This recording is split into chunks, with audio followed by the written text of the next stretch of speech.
நரேந்திர மோடிக்கு உள்ளுக்குள் உதறல் எடுக்கிறது. நேருக்கு நேராக ட்ரம்ப்பை சந்திப்பதற்கே அவர் நடுங்குகிறார்.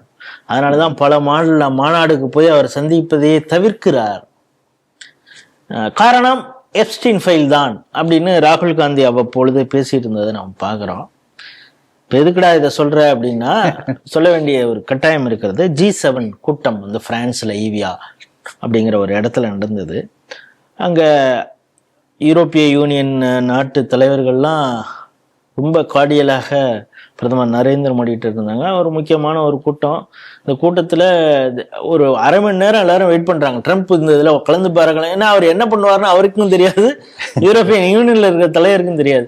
வெயிட் பண்ணாங்க. அப்பா வந்துட்டார்ப்பான்னு ஒரு 3/4 மணி நேரம் கழிச்சு அவர் வந்தார். அப்புறம் கலந்துட்டு அந்த மீட்டிங்லாம் முடிஞ்சது. இதுக்கப்புறம் இதை ஒட்டி ப்ரெஸ் மீட்டு நடந்தது. இது அப்பொழுது அந்த ப்ரெஸ் மீட்டில் ட்ரம்ப் என்ன சொல்கிறாருன்னா, இந்த இருக்கார பக்கத்தில் இவர் நரேந்திர மோடி பார்க்கறதுக்கு நல்லா பளபளன்னு அழகாக இருக்காரு, ட்ரெஸ் இதெல்லாம் பார்த்தீங்கன்னா ஆள் மிடுக்கான இருக்கிறாரு, உங்களை பார்க்கறதுக்கு ஒரு குழந்தை மாதிரி ரொம்ப அழகாக இருக்காருன்னு நினைப்பீங்க. ஆனால் is a very tough guy, especially trade நெகோஷியேட்டில் இந்த ஆள் என் உயிர் எடுக்கிறான் அப்படின்னு நம்ம கலோக்கியெல்லாம் சொல்லணும்னா அப்படிதான் பாடாப்படுத்தி எடுக்கிறான் இந்த ஆள். பட் அவருக்காக நாங்கள் இருக்கிறோம். அவர் மீது கை வைத்தாலோ அவருடைய நாட்டின் மீது கை யாராவது வைத்தால் அவர்களுக்கு உதவியாக முதல் ஆளாக நாங்கள் இருப்போம் அப்படின்னு சொல்லியிருக்காரு. மீண்டும் இதை எம்பசைஸ் பண்ணியிருக்கார். மோடி என்னுடைய ஃப்ரெண்டு, ஆனால் ஒரு டஃப் நெகோஷியேட்டர்.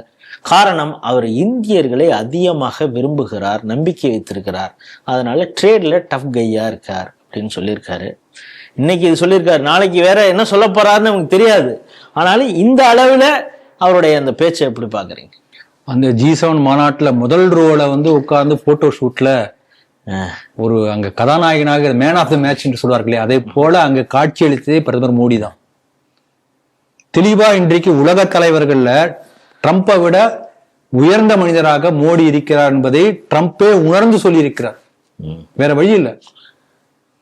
அதனாலதான் இந்த வார்த்தை வந்திருக்கிறது. நைஸ் மேன் அப்படிங்கிறாரு அவரு வார்த்தை பிரயோகங்கள்லாம் அடுத்தடுத்து வந்துகிட்டே இருக்குது. டஃப் கை, நைஸ் மேன், ரொம்ப பியூட்டிஃபுல் மேன், என்னென்னமோ சொல்றாரு அவரு மோடியை பார்த்து. ஹவுடி மோடி பற்றி சொன்னார் அவரு.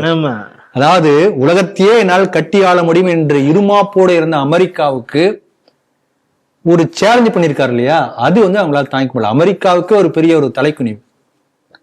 டேரிஃப் போடுறேன் போடு.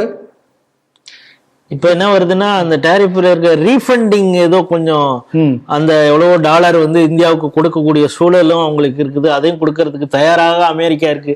எப்படியாவது நம்ம டீல் போட்டுப்போம் அப்படின்னு அவங்க கேட்கற அளவுக்கு வந்துட்டாங்க அப்படிங்கிற ஒரு செய்தியும் வருது. ஆமா, ரஷ்யாட்டு வாங்கக்கூடாதுங்க, வாங்குவோம், எங்க நாட்டுக்கு வேணும். ரஷ்யா மட்டும் இல்ல, உலகத்துல எந்தெந்த நாடெல்லாம் ஆயில் எக்ஸ்போர்ட் பண்றதோ அத்தனை நாடுகிட்டு இருந்து வாங்குவோம். இப்படிப்பட்ட ஒரு ஸ்டாண்ட் எடுத்த முதல் அரசாங்கம் மோடியோட அரசாங்கம் தான். அப்ப உலகத்திலேயே எல்லாம் ஆச்சரியப்படுறான். ஒரு காலத்து வந்து ரஷ்யா சார்பா அமெரிக்கா சார்பா இப்படி எல்லாம் பேசுவாங்க.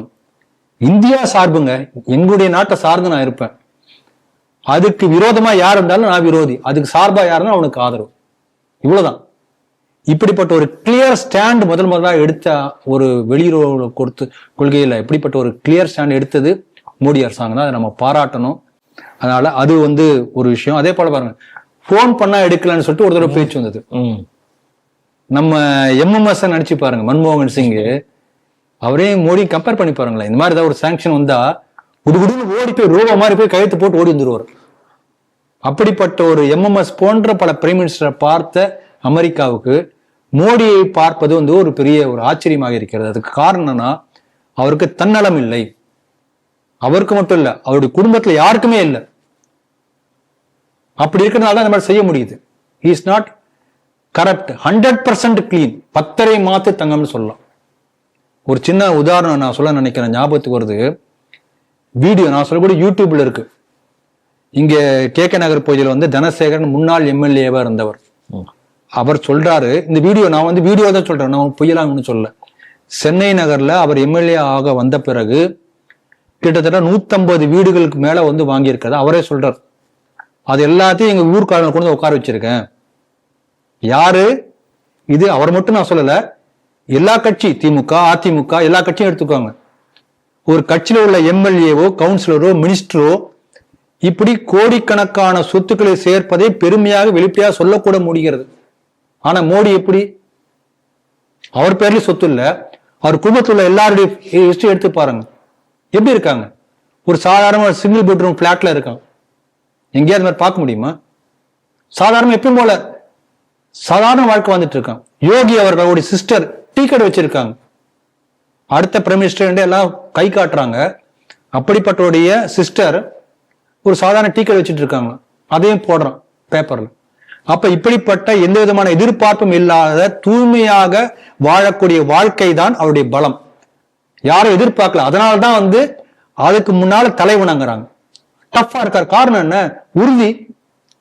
அந்த ஆண்மைத்தனம் அங்கதான் வருது, வீரம் அங்கதான் வருது. அதனால ராமகோபாலன் அவர்கள் ஒரு பாட்டு எழுதியிருக்காரு. அந்த பாட்டினுடைய வரிகள் சொல்றேன் என்னன்னா, ஒரு உண்மையான தேசபக்தன் எப்படி இருப்பான், லட்சியத்தில் ஈடுபடு, அதை சொல்றாரு அவரு. அந்த பாடல் வரி அப்படியே சொல்றேன், இது அப்படியே அவருக்கு பொருந்தும். ஆண்மையின் வடிவம் வீரமகன் நீ, ஆற்றலில் உனக்கு இணை இல்லை, தூய்மையின் வடிவம் தியாகச் சுடர், தெய்வத்துணை உனக்கு உண்டு. இப்ப எல்லா குவாலிட்டிஸும் நீ இருந்ததுன்னா உனக்கு தெய்வம் துணை நிற்கும். தெய்வம் துணை நிற்கும்போது மத்தெல்லாம் என்ன? ஒரு அல்டிமேட் பவரே உன் பின்னால் நிற்கும். அப்படிப்பட்ட அந்த இலக்கணத்தினுடைய வடிவமாக வாழ்ந்து காட்டி கொண்டிருக்கிறார் பிரதமர் மோடி அவர்கள். அதனால இப்படிப்பட்ட ஒரு மனிதர் வாழக்கூடிய காலத்தை நாம இருக்கோங்கிறது நமக்கு ஒரு பெரிய பாக்கியமா நம்ம நினைக்கணும். அவருடைய ஆட்சியின் கீழே நம்மளும் இருக்கும். பாரதியார் ஒரு பாட்டு பாடியிருப்பாரு, காந்தியடிகளை பத்தி பாடியிருப்பார். வாழ்க நீ எம்மான் இந்த வையத்து நாட்டில் எல்லாம்.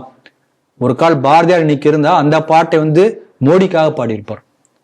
அப்படிப்பட்ட வாராத அந்த மாமணியாக மோடி அவர்கள் ஆட்சி செய்து கொண்டிருக்கிறார். அதைத்தான் ட்ரம்ப் தன்னையிடாம சொல்லியிருக்கார், உணர்ந்து சொல்லியிருக்கார். அதனால அதை நம்ம புரிஞ்சுக்கணும். மோடியினுடைய அந்த ஆட்சிக்கு வலு சேர்க்கும் விதமாக அவருடைய பல சாதனை பண்ணியிருக்காரு. அந்த சாதனை கூட இங்க போய் சேர்க்கல நம்ம தமிழ்நாட்டில். அதை சொல்லக்கூடிய பொறுப்பு நம்ம ஒவ்வொருத்தருக்கும் உண்டு. அதெல்லாம் கொண்டு போய் சேர்க்கணும் என்பதே என்னுடைய வேண்டுகோள். ஸ்ரீ டிவி அந்த பொறுப்பை உணர்ந்து இதுவரைக்கும் 450 வீடியோக்களை பொலிட்டிக்கல், அவர் பாலிடிக்ஸ் இல்லாம பேசினது, கொஞ்சம் அரசியல் பேசியதும் சேர்த்து 450 வீடியோக்களை தமிழாக்கம் செய்து ஸ்ரீ டிவியில தனி ஒரு பிளேலிஸ்டாக போட்டிருக்கோம். நேயர்கள் அதை பார்க்கணும்னு ஒவ்வொரு முறையும் நாங்கள் சொல்லிட்டு இருக்கோம். இப்பொழுதும் நான் அதையே சொல்றேன், போய் பாருங்க. பிரதமர் உரை தமிழில் அப்படின்னு தேடினீங்கன்னா பிளேலிஸ்ட்ல இருக்கும்.